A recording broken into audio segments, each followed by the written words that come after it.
This is the bulb holder from the rear lamp. It has 4 holes for the 4 light bulbs. And this one, it's a simple 12 volts and 21 watts light bulb. It has one single element here at the end, compared to this one, which has 2 elements, 2 connectors. And these 2 side pins are in a single line. They are at the same level, so that goes here, allowing these 2 side elements to these 2 pins.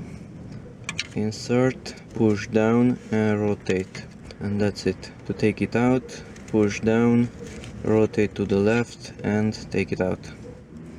The second one is also a simple light bulb.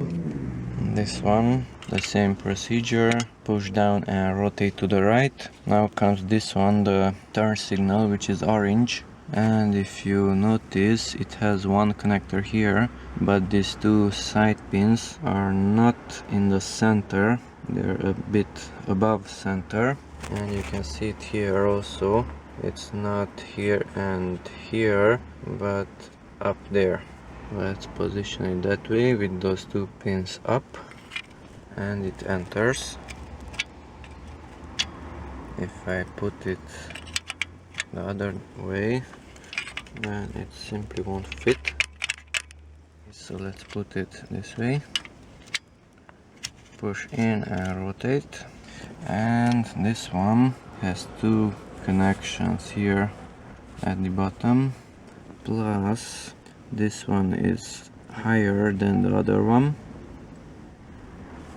And let's see, also 2 connections plus the side element.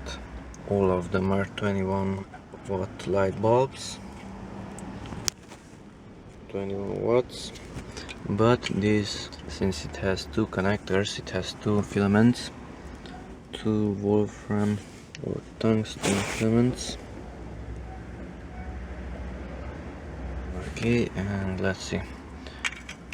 I push down and it won't enter. Let's try it this way. Now it enters.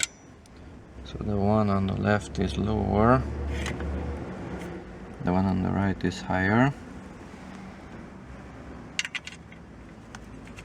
And that's it. The light bulbs are changed